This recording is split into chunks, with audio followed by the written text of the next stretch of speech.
ముందుగా అయ్య గారికి, అమ్మగారికి, చిన్నయ్య గారికి వందనాలండి. ఇప్పుడు వచ్చిన మీరు అందరికి కూడా వందనాలు. ఒక 5 మంత్స్ బ్యాక్ నేను ఆఫీస్లో టొయోటా షోరూంలో చేస్తా టీమ్ లీడర్గాని. నేను will person and service adviser ముగ్గురు టెస్ట్ డ్రైవ్ పోయినాం.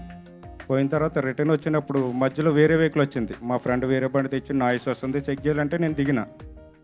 ఆ విల్ పర్సన్ లెఫ్ట్న ఉన్న ఆయన రైట్ సైడ్కి వచ్చి ముస్లిం బస్తీకి తీసుకెళ్ళి ఆ కారు యాక్సిడెంట్ చేసిండు. ఎట్లా ఉందంటే గోడ ఉంది, కారుకి గోడకి మధ్యలో ఆ కుర్రోడు ఉన్నాడు. కారు గుద్దితే గోడ పడిపోయింది. అది అంటే తలకాయ ఒకటే బాగుంది, మిగతా పాటలన్నీ నుజ్జైపోయినాయి కుర్రోడి. ఆ బస్తీ వాళ్ళందరూ వచ్చి వాళ్ళిద్దరిని కొట్టిరు. కొట్టిన తర్వాత వెంటనే నీలిమాకి తీసుకెళ్ళారు. నీలిమా హాస్పిటల్ తీసుకెళ్తే సనత్ నగర్ సాటర్డే రోజు అది 5 o'clock తీసుకెళ్తే నెక్స్ట్ డే సండే 2 o'clock వరకు కూడా అతను ఏం టచ్ చేయలేదు. ఇక్కడ ట్రీట్మెంట్ లేదని వదిలేసారంట. తర్వాత బంజారీల్స్ రెయిన్బో హాస్పిటల్కి తీసుకెళ్లారు. అక్కడ తీసుకెళ్ళిన తర్వాత స్పాట్లో 6 lakhs కట్టమన్నారంట. అది నేను వచ్చేసిన తర్వాత కంపెనీలు అందరూ నన్ను చాలా చిన్న చూపు చూసినట్టు చూశారు. అయితే అప్పుడే నేను నా భార్యకి ఫోన్ చేసి ఇట్లా జరిగిందంటే అయ్యగారికి ఫోన్ చేయన్నది. నాకు ఎందుకో భయం వేసి అయ్యగారికి ఫోన్ చేయలేదు. తర్వాత అదే సమయంలో రిషాన్ ఎందుకో కాల్ చేసిండు. నేను రిషాన్ కూడా చెప్పలేదు, ప్రేయర్ చేసుకున్నా.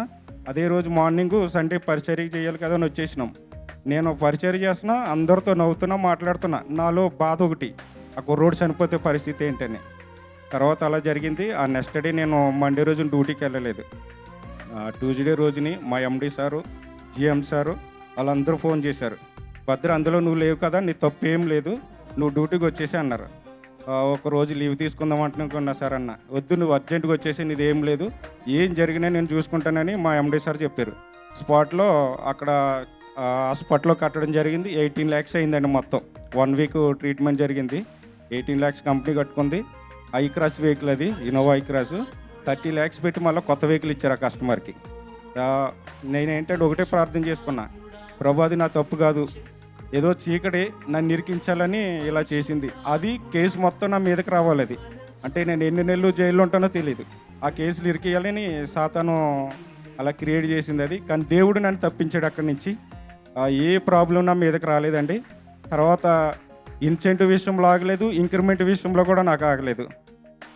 ఈ దేవుడు ఈ సాక్ష్యం దీవించిన గాక. అలాగే క్యాలెండర్ విషయంలో మొన్న ఫస్ట్ వారంలో అందరికి క్యాలెండర్ రిలీజ్ అయిందని చెప్తుంటే మేము ఇంటికాడ ఉండి ఫస్ట్ వర్క్షిప్ ఇంటి దగ్గర చూసినాం.